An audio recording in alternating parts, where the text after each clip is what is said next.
You ask Tiger to solve. This deals with linear equations with one unknown. The final result is a equals -7. Let's solve it step by step. Group all a terms on the left side of the equation. Subtract 7a from both sides. Group like terms.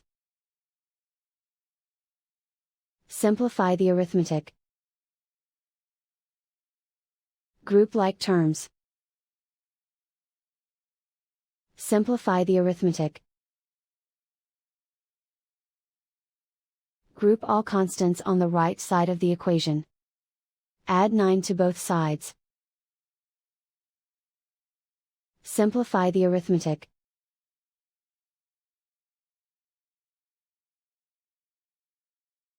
Isolate the a. Divide both sides by -3.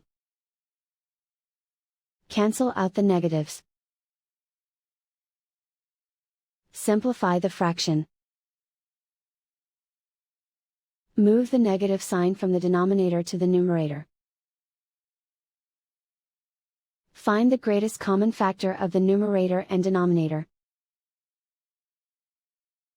Factor out and cancel the greatest common factor. And so the final result is a equals -7.